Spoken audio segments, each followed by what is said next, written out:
sense, one of the conceptual revolutions brought about by quantum physics is the fact that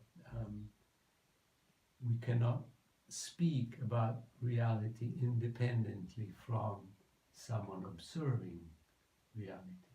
The notion of the observer becomes intrinsic to the nature of things. You cannot formulate the axioms of quantum physics without mentioning observation. So it's like,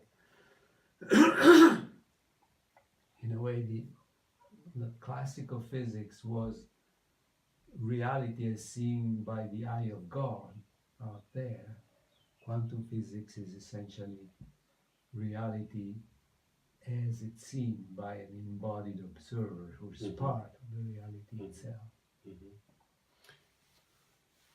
Which also would then include that the illusion of, or the idea of God is an ever-present reality.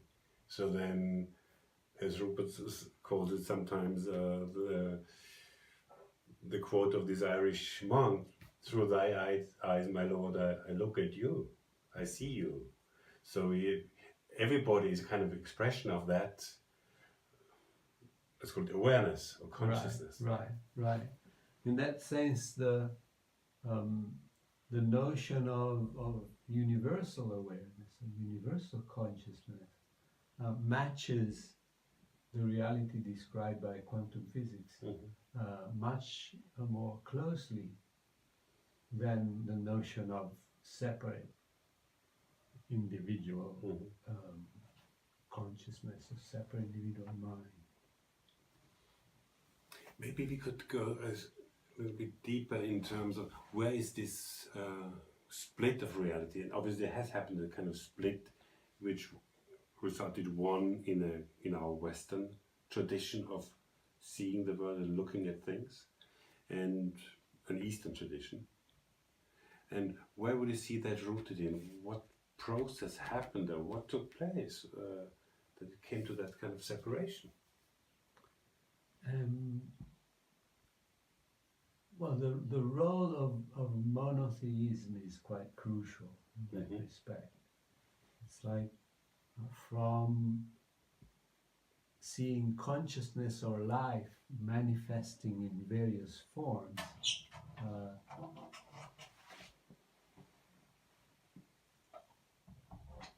that gets replaced by the notion of one essential universal being who's beyond the world, not part of the world, but in some sense above the world. To understand you right, that primarily there was an overarching idea of everything out there within in here some sense is alive. inspired, and it would be alive, including solid stuff called the earth, the tree, the rock, water. Everything was just equally sacred. Equally sacred, and sacred in this terms meaning full of life, an expression of well, we have that even in our Greek tradition. We have that they had their gods for the water god and the mountains and the clouds and so they were all an expression actually of that inspiration, of this inspiredness of right.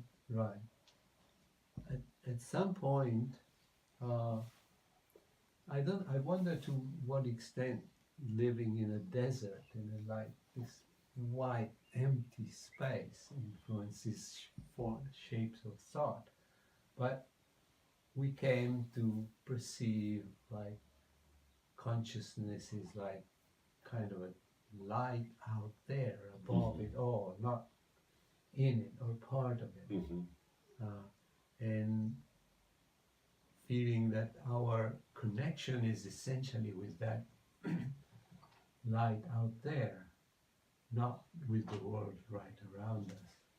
But isn't that already a Western perception, a perception coming from this Western narrative of if inspiration is out there, then I can see that, but having now the idea of an indigenous people or natives somewhere, they obviously don't see that or perceive that in this way. They don't have the light out there. Right. And they have a sun god maybe as well, but not necessarily only that. They are part of an various inspired forms of consciousness that pervade the whole reality.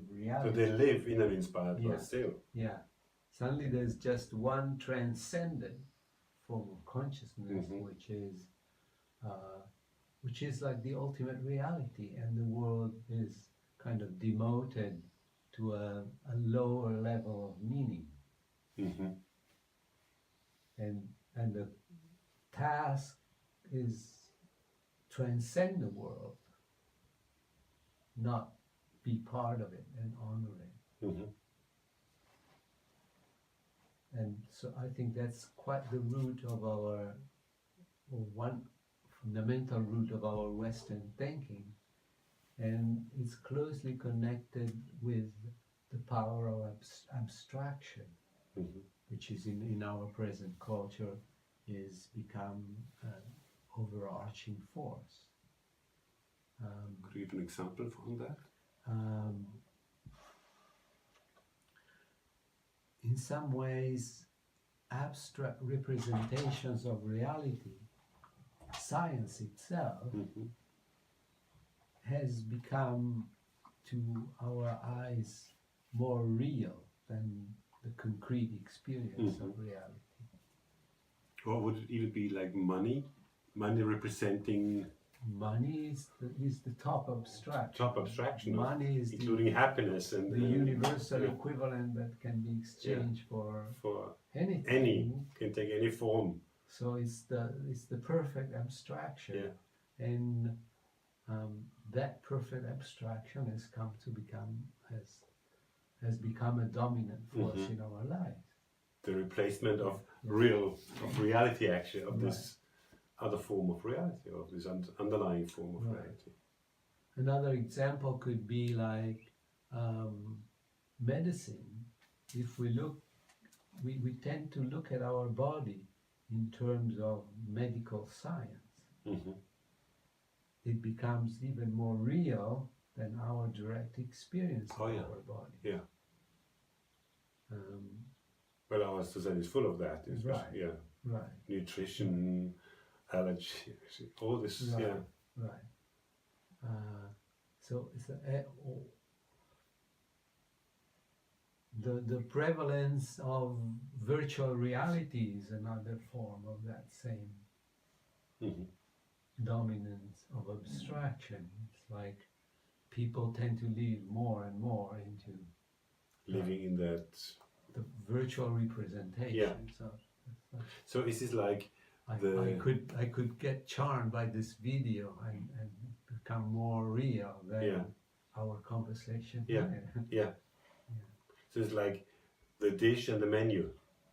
Menu describing. There could also be a reason. The menu becomes more important. And we honor the menu more than the dish. And surprisingly, the menu doesn't taste and nurture us very well. So, and therefore, many people may ask the question, why does my life taste so bitter or so cupboard kind of? And one disaster, of course, is like when an abstraction like money becomes the core organizing force.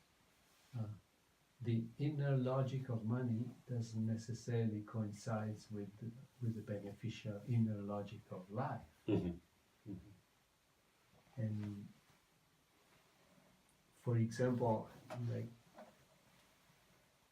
money has intrinsically an endless growth mechanism built into it. That would be, but endless growth on a finite planet is a disaster. And you could also see that as the expression of greed in terms of as another core reason of suffering. This endless having this desires, being confronted with all my desires, and the ability to fulfill them. And the better I play that game, the more happy I might be. And so this circle of greed and dysfunctional reality continues. Yeah.